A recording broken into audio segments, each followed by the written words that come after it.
आज के समय में भले ही लोग प्रेत और आत्माओं जैसी बातों पर विश्वास नहीं करते, लेकिन दुनिया में ऐसी अनेकों विचित्र घटनाएं हो चुकी हैं, जिनसे पूरी तरह इनकार नहीं किया जा सकता।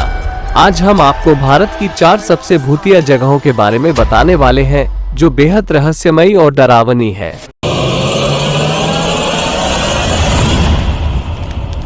तो चलिए स्टार्ट करते हैं।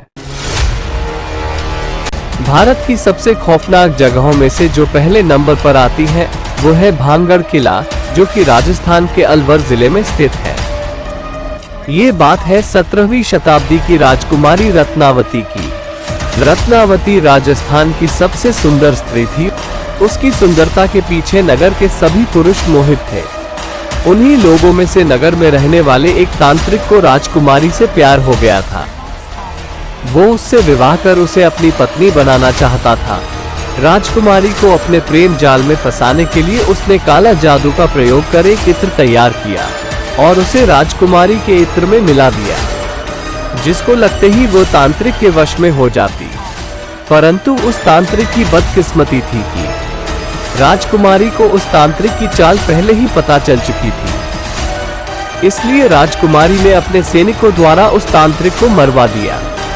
मरते वक्त घायल तांत्रिक ने पीड़ित होकर राजकुमारी, उसके परिवारजन और नगर के लोगों को श्राप दिया कि जो भी व्यक्ति आज के बाद इस किले में रहने का प्रयास करेगा उसकी मृत्यु हो जाएगी। उसके कुछ दिनों बाद ही राजकुमारी की मृत्यु हो गई। राजकुमारी की श्रापित आत्मा आज भी उस किले में रहती है। रात होते ही किले में से पायल की आवाज और साथ ही किसी के चीखने की आवाजें भी आती है। ये जगह भारत देश की सबसे भूतिया जगह है, जहां आज भी पुलिस पहरेदारी करती है और शाम होने के बाद लोगों को किले के भीतर जाने की अनुमति नहीं देती है, क्योंकि रात के समय यहां जाना बेहद जानलेवा है।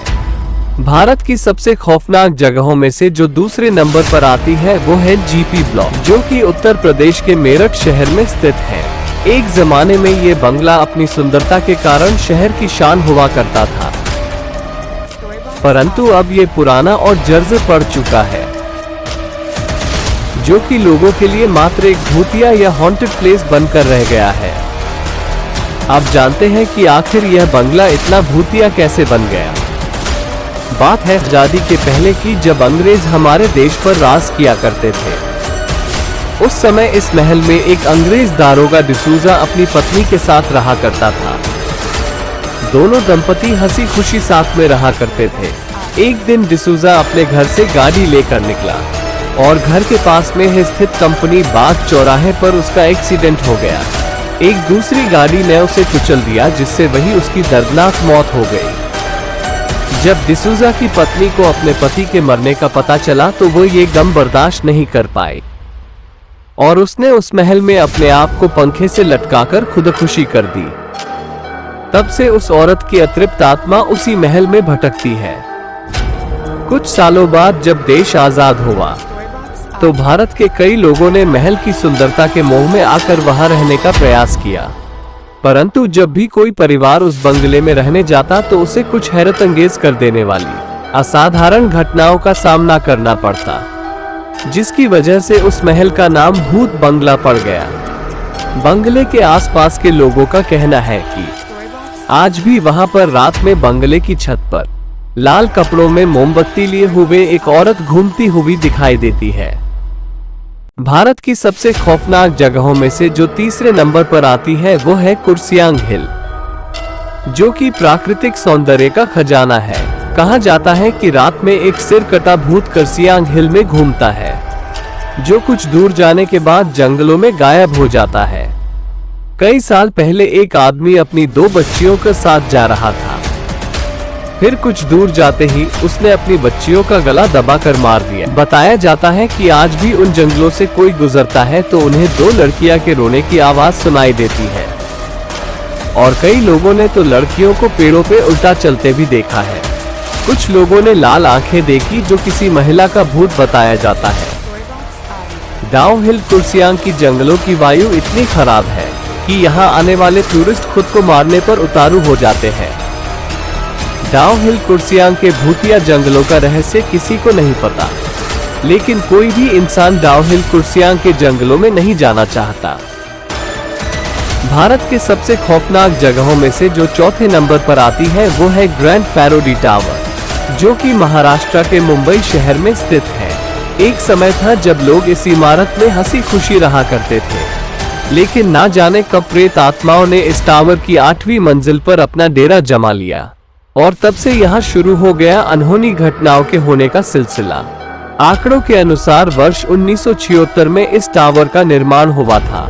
उसके बाद बहुत से लोग इस अपार्टमेंट में रहने लगे। सब कुछ बढ़िया चल रहा था।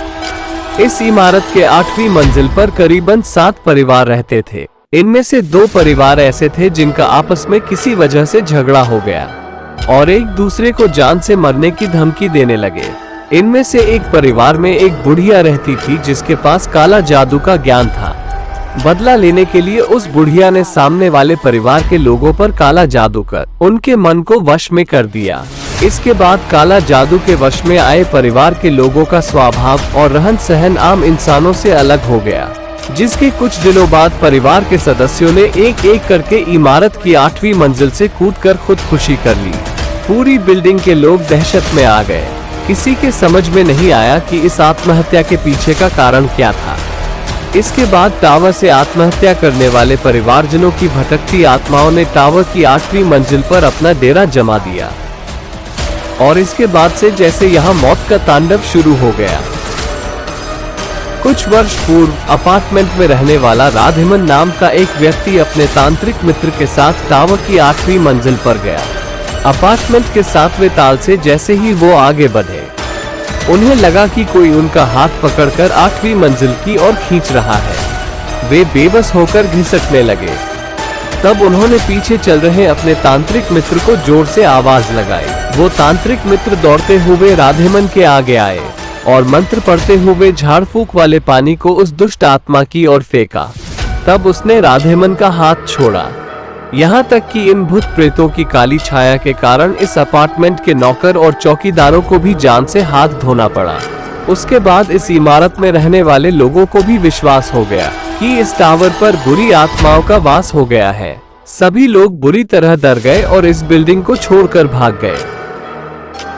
इसी तरह की अधिक जानकारी के लिए चैनल को सब्सक्राइब कीजिए।